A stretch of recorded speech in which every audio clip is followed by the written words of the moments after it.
Je viens d'un village de montagne pauvre et reculé, aux coutumes féodales et aux relations interpersonnelles très compliquées. J'ai été très influencé par cet environnement et par les choses que mes parents disaient. Comme « réfléchis avant de parler, et puis parle avec réserve ». Le silence est d'or, la parole est d'argent, celui qui parle trop se perd. Passer outre les défauts d'amis engendre une bonne amitié. Ne pas froisser les sentiments des autres, car la franchise en agace certains. Toutes ces philosophies sont même devenues pour moi des paroles de sagesse dans ma vie. Je les respectais toujours, même avec mes frères et sœurs. J'essayais d'ailleurs de leur dire des choses gentilles et de les complimenter pour leur faire plaisir. Si l'un d'eux faisait une bêtise, et que mes parents me demandaient qui c'était, je répondais toujours « je ne sais pas ». Du coup, mes frères et sœurs m'aimaient bien. Ma mère disait toujours que j'étais un bon garçon aussi. Quand j'ai quitté mon village, que je sois avec des amis ou bien avec différentes sortes de gens que j'ai croisés dans le monde extérieur, je marchais toujours sur des œufs pour essayer de protéger mes relations. Je n'ai jamais rien fait qui aurait pu offenser quelqu'un, et je me suis jamais disputé avec personne. Mais si par hasard il y avait quelqu'un qui m'offensait, je lui pardonnais facilement et je ne faisais pas de vagues. J'ai souvent été lésé, ce qui me frustrait et me mettait en colère. Mais le silence est d'or, et celui qui parle beaucoup ne manque pas de beaucoup errer. Je refoulais mes sentiments.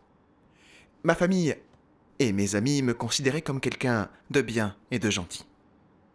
Tout le monde me louait et me complimentait pour avoir cette superbe attitude.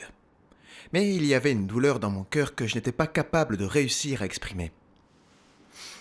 J'étais sur mes gardes, avec tout le monde pour n'offenser personne, et je n'avais jamais vraiment osé m'ouvrir à quelqu'un. Je pliais toujours, je portais un masque pour protéger mes intérêts. C'était une manière de vivre douloureuse, très fatigante et vraiment triste. Je me demandais toujours, quand vais-je enfin arrêter de souffrir ?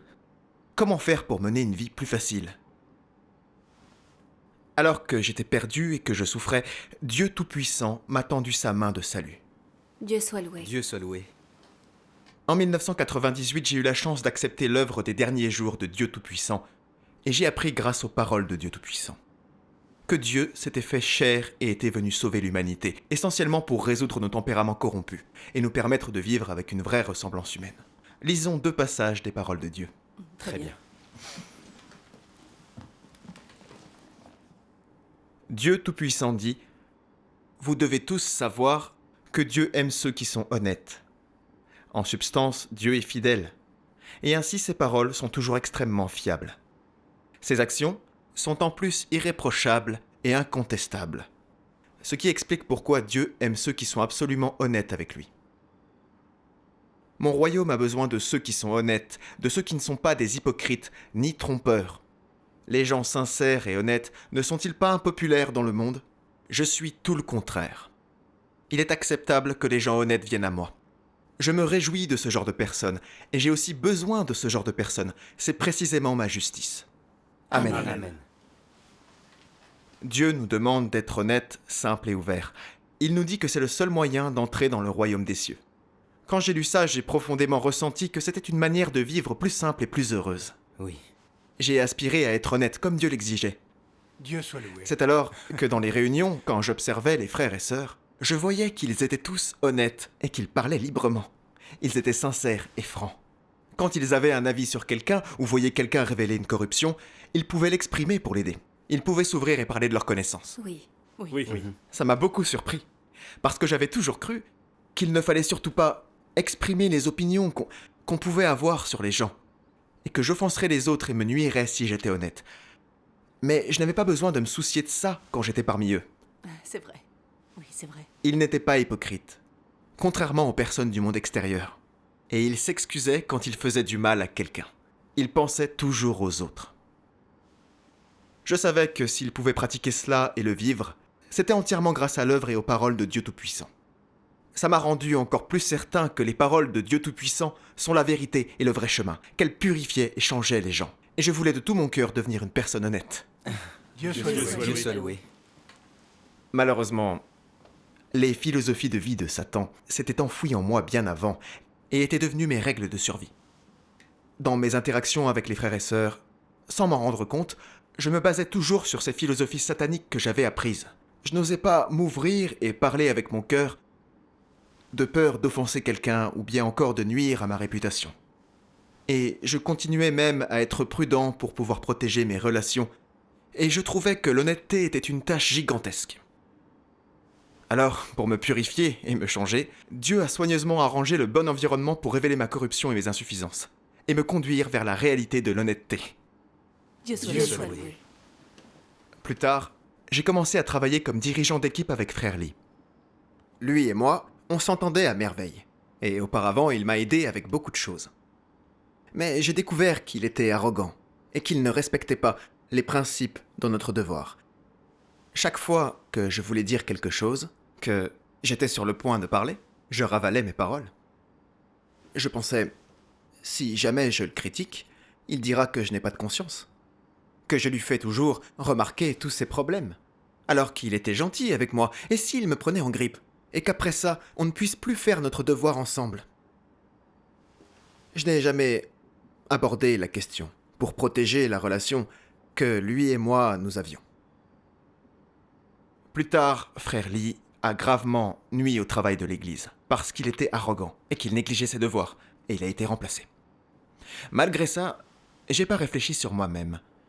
Mais un jour, quand je suis allé chez Frère Lee pour quelque chose, alors sa femme m'a dit « Tu as toi aussi ta part de responsabilité dans le remplacement de mon mari. Si tu avais été capable de le prévenir et de l'aider, il n'aurait peut-être pas été aussi entêté et insouciant dans son devoir et n'aurait pas perturbé le travail de l'Église. Pourquoi n'arrives-tu pas à défendre le travail de l'Église ? C'est juste parce que tu veux plaire aux gens. » L'entendre dire ça, ça m'a vraiment beaucoup dévasté. Et surtout, j'ai eu honte. Quand je suis parti, j'ai pas pu m'empêcher de pleurer. Alors, j'ai prié Dieu dans ma douleur. J'ai dit « Oh Dieu, aujourd'hui tu as permis à cette sœur de me traiter et aussi de me réprimander. Mais je ne me connais pas vraiment moi-même. Je te supplie de m'éclairer et de me guider. » Amen. Après ma prière, je me suis calmé petit à petit. Et puis j'ai repensé à l'époque où je travaillais avec Frère Lee. J'ai compris que j'obéissais aux philosophies de Satan dans ma vie. J'avais clairement vu que Frère Lee allait à l'encontre des principes, mais je ne l'en ai pas empêché et je ne l'ai pas aidé. J'avais trop peur de l'offenser et de nuire à notre relation professionnelle. C'est vrai que j'avais une part de responsabilité dans ce qui était arrivé à Frère Lee. Je me suis senti de plus en plus coupable et navré. Plus tard, j'ai lu un passage des paroles de Dieu. Je vais vous le lire. Il doit y avoir une norme pour avoir une bonne humanité. Il ne s'agit pas d'être modéré, de ne pas s'en tenir aux principes, de n'offenser personne, de s'attirer des faveurs partout où l'on va, d'être doux et de faire en sorte que chacun se sente bien. Ce n'est pas la norme. Alors quelle est la norme ? Il faut traiter Dieu, les autres personnes et les événements avec un cœur sincère et assumer des responsabilités et faire tout ça d'une manière flagrante que tout le monde peut voir et ressentir. De plus, Dieu sonde le cœur des hommes et Dieu les connaît tous. Certains hommes se vantent toujours de posséder une bonne humanité, prétendant n'avoir jamais rien fait de mal, n'avoir jamais volé ou convoité les biens d'autres personnes. Ils vont même jusqu'à permettre aux autres de profiter à leurs propres frais lorsqu'il y a un conflit d'intérêts, préférant subir une perte, et ils ne disent jamais rien de mal sur quiconque, simplement pour que les autres pensent qu'ils sont de bonnes personnes. Cependant, quand ils accomplissent leur devoir, ils sont astucieux et fuyants, complotant toujours à leur propre avantage. Ils ne pensent jamais aux intérêts de la maison de Dieu. Ils ne considèrent jamais comme urgent ce que Dieu considère comme urgent, ou pensent comme Dieu pense, et ne mettent jamais de côté leurs propres intérêts pour accomplir leur devoir. Ils ne renoncent jamais à leurs propres intérêts. Même quand ils voient des malfaiteurs commettre le mal, ils ne les dénoncent pas. Ils n'ont absolument aucun principe. Voilà qui n'est pas un exemple de bonne humanité. N'accordez aucune attention à ce que dit une telle personne. Vous devez voir ce qu'elle vit, ce qu'elle révèle. Et quelle est son attitude quand elle accomplit ses devoirs. Et aussi ce qu'est son état intérieur et ce qu'elle aime. Si son amour de sa propre gloire et de sa propre fortune l'emporte sur sa fidélité envers Dieu, si cet amour l'emporte sur les intérêts de Dieu, ou si cet amour l'emporte sur la considération qu'elle montre pour Dieu, alors elle n'est pas une personne avec de l'humanité. sa conduite peut être vue par les autres et peut être vue par Dieu. Par conséquent, il est très difficile pour une telle personne d'accéder à la vérité. Amen. Amen. Amen. Amen. Les paroles de Dieu m'ont montré qu'être une bonne personne n'est pas la même chose qu'être gentil. Ce n'est pas bien s'entendre avec les gens, ni obtenir leur approbation. Il s'agit de tourner son cœur vers Dieu, d'être loyal, de pratiquer la vérité pour défendre le travail de la maison de Dieu, de suivre les principes de la vérité et d'aider et de soutenir spirituellement les gens dans leur vie. Oui.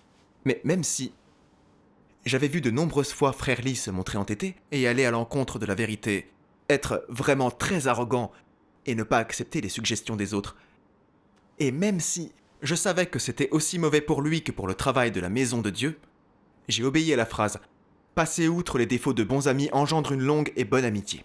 J'ai fermé les yeux, je ne l'ai pas aidé. Et je n'en ai pas parlé à un dirigeant de l'église. J'ai regardé le travail de l'église se faire perturber. Je ne pouvais pas sacrifier mon prestige pour pratiquer la vérité et être responsable. J'étais si égoïste et malhonnête. Oui. Oui. Oui. N'était-ce pas permettre son péché? N'étais-je pas du côté de Satan au final?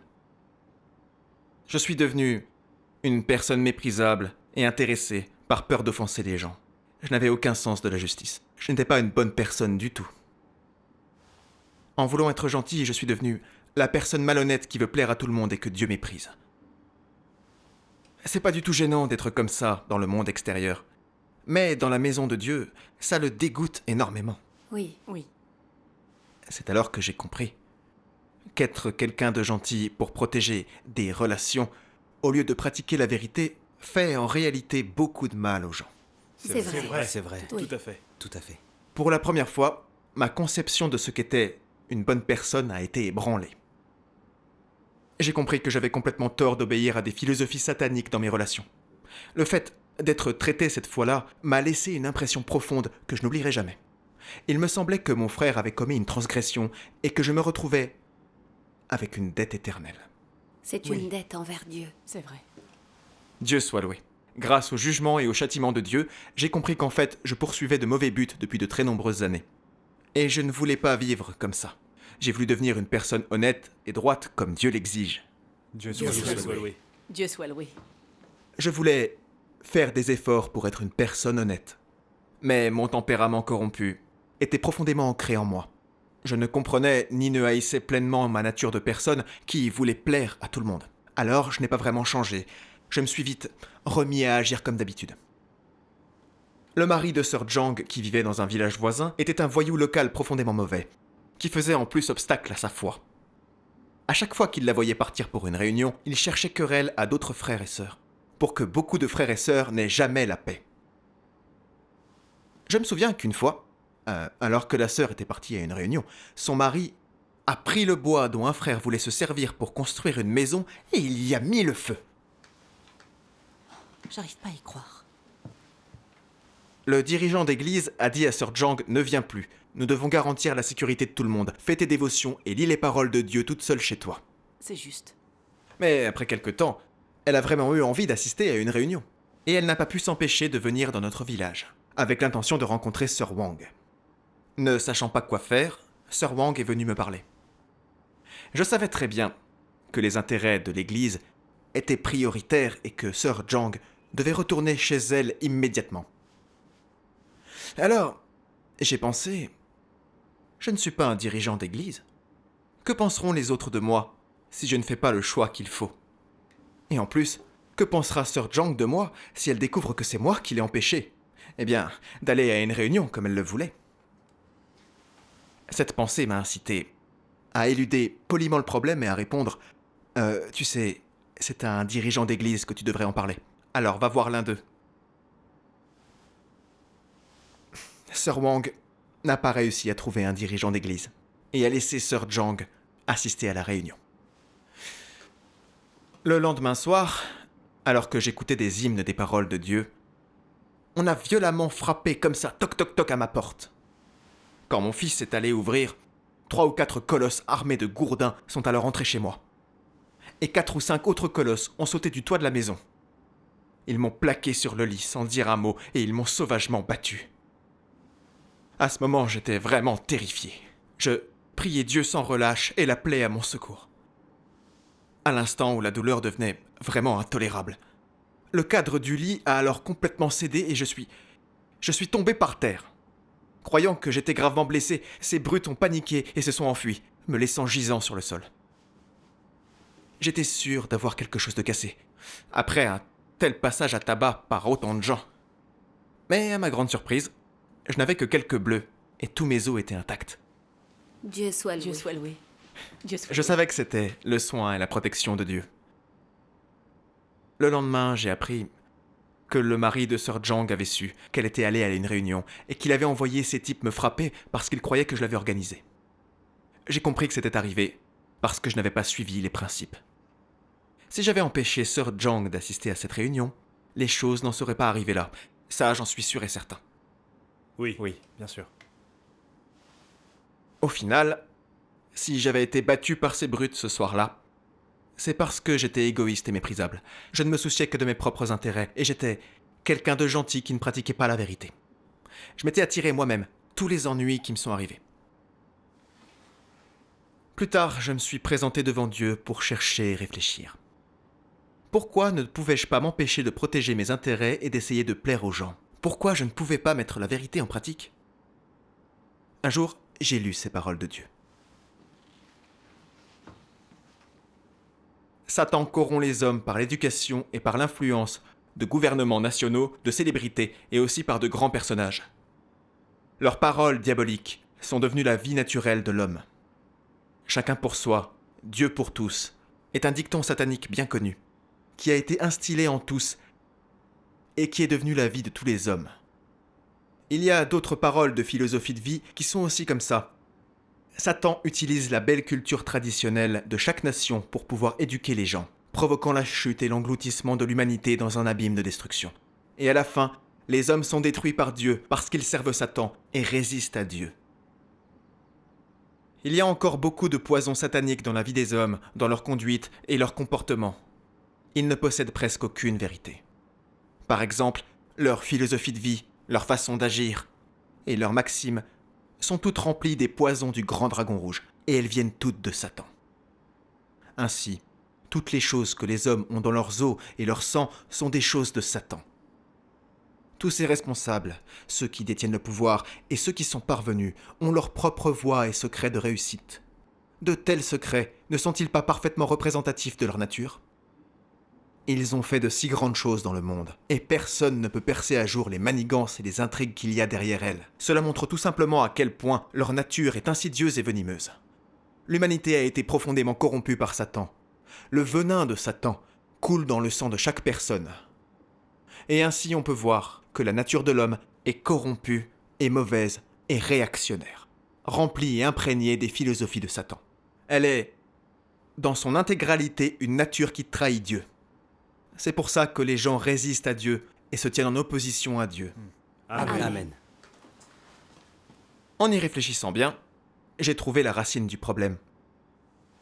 Je voulais faire plaisir aux gens et je ne pratiquais pas la vérité, parce que j'étais rempli des philosophies et des poisons de Satan. Le silence est d'or, la parole est d'argent, et celui qui parle beaucoup ne manque pas de beaucoup errer. Même si on voit du mal, mieux vaut ne pas trop en dire.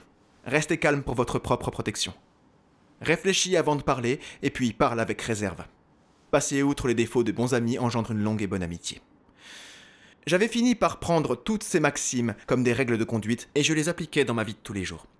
Et je faisais mon possible pour être gentil à cause de ces règles sataniques. Dans vraiment mes moindres interactions, je ne songeais qu'à tout faire pour ne pas offenser les gens, à obtenir leur louange et leur respect. J'avais vraiment perfectionné les philosophies évasives et malhonnêtes de Satan, au point que je les révélais naturellement. Même si j'avais l'air d'être une bonne personne dans le monde qui m'entoure, que les gens félicitaient pour sa gentillesse, j'étais loin d'être réellement une bonne personne. Qu'avais-je seulement à gagner à vivre en accord avec ces poisons de Satan ? C'est ce que je me demandais. J'avais perdu l'innocence qu'un enfant devrait avoir quand j'étais petit, et maintenant je portais un masque devant tout le monde. J'étais très prudent, et j'observais toujours les autres quand je parlais. J'étais sur mes gardes avec tout le monde. Je ne me suis jamais ouvert et je n'ai jamais parlé avec mon cœur à personne. J'étais d'ailleurs très malhonnête avec ma propre famille. Je suis souvent allé à l'encontre de ma conscience. J'ai bradé ma dignité et mon intégrité, parce que j'avais peur d'offenser les autres. Je n'ai jamais osé défendre ce qui était vraiment juste. Et puis, j'ai compromis mon intégrité dans le seul et unique but de protéger mon image. Je me forçais à sourire, même quand j'étais en colère. Non seulement ces choses m'empêchaient de vivre une humanité tout à fait normale, mais j'étais égoïste, méprisable, malhonnête, et je ne savais pas distinguer le bien du mal. Oui. Le fait de respecter ces philosophies sataniques m'a bien permis de recevoir en effet des louanges sur le moment. Mais c'était finalement comme porter des menottes, invisibles et très serrées. Je ne pouvais pas bouger. J'étais incapable de parler ou d'agir librement. Je n'avais aucune liberté. J'étais très déprimé et je souffrais. Oui. Oui. Oui, il a raison. Oui. Désormais, je voyais bien qu'essayer de plaire aux gens n'était pas être une bonne personne. C'était être une personne rusée et malfaisante qui ne cherchait pas la vérité. Je m'opposais à Dieu et je le trahissais. Je ne pouvais pas être sauvé sans le jugement et la purification de Dieu. Oui. Oui. Alors j'ai compris que Dieu avait permis à ces brutes de me frapper. Il me donnait un avertissement pour que je me présente devant lui, que je réfléchisse sur moi-même, que je comprenne l'essence et les conséquences de mon comportement. Dieu soit Dieu soit loué. En échangeant sur les paroles de Dieu, j'ai saisi la nature et l'essence de cette manière d'être, ainsi que ses dangers et ses conséquences. J'ai prié Dieu, décidé à chercher la vérité, à me libérer des chaînes des philosophies de Satan, et être honnête comme ses paroles l'exigent. Dieu soit loué. Dieu soit loué. Un jour, j'ai découvert que Sœur Lynn avait été transférée dans une autre de nos églises et qu'elle avait été choisie comme diacre. Je savais bien qu'elle était très malhonnête. De plus, elle avait toujours été très sournoise dans son devoir dans l'église, disant une chose et en faisant une autre. Je savais que quelqu'un d'aussi malhonnête ne devait pas être une diacresse de l'église et que je devais défendre le travail de l'église. J'ai décidé d'écrire une lettre au dirigeant de cette église pour lui expliquer la situation. Très bien. Mais j'avoue que j'ai hésité au moment de prendre le stylo. J'ai pensé, ce problème concerne leur église. Leur dirigeant va-t-il penser que je dépasse les bornes et que je me mêle de ce qui ne me regarde pas? Alors, j'ai songé à des paroles de Dieu. Je vais les lire. Vous prétendez tous être attentifs au fardeau de Dieu et défendre le témoignage de l'Église. Mais qui a été attentif? Demande-toi, es-tu quelqu'un qui a démontré de la considération pour son fardeau? Peux-tu pratiquer la justice pour lui? Peux-tu te lever et parler en ma faveur? Peux-tu mettre la vérité en pratique fermement? Es-tu assez audacieux pour te battre contre les actes de Satan? Pourrais-tu mettre tes émotions de côté et exposer Satan pour l'amour de ma vérité? Peux-tu permettre que mes intentions soient accomplies en toi? As-tu offert ton cœur au moment le plus crucial? Es-tu quelqu'un qui fait ma volonté? Amen. Amen. Amen. Chacune des paroles de Dieu a parlé à mon cœur. Je sentais la volonté pressante de Dieu, qui espérait que les gens pratiquent la vérité et la justice, osent dire non aux forces de Satan et prennent la responsabilité de défendre enfin son œuvre. Il ne veut pas qu'on calcule nos profits et nos pertes. L'Église passe avant tout. Oui. Dès que j'ai compris la volonté de Dieu, j'ai mis la vérité en pratique. Alors j'ai écrit cette lettre au dirigeant de l'autre Église à propos de Sœur Lynn. Dieu soit loué. Quelques jours plus tard, le dirigeant m'a dit qu'il s'était penché sur la question, qu'il avait découvert que Sœur Lynn était malhonnête et qu'il lui avait confié un autre devoir. Quand j'ai appris ce résultat, il m'a véritablement rassuré et m'a aussi vraiment beaucoup apaisé. J'ai vu qu'il était merveilleux d'être honnête. J'ai pu faire quelque chose qui avait du sens. Dieu soit Dieu loué. soit loué. Plus tard, des frères et sœurs m'ont dit que le fait que j'ai écrit cette lettre pour protéger les intérêts de l'Église prouvait que j'avais vraiment changé un petit peu et que j'avais gagné un certain sens de la justice. Quand j'ai entendu ça, ça m'a vraiment beaucoup ému. J'ai su dans mon cœur que si j'avais pu pratiquer la vérité et changer un petit peu, c'était grâce au jugement et au châtiment de Dieu. Je remercie Dieu Tout-Puissant pour mon salut. Dieu soit Dieu loué. soit loué. C'est vrai. Oui, c'était Oui. vraiment très intéressant. C'est bien de partager nos Je suis expériences. d'accord.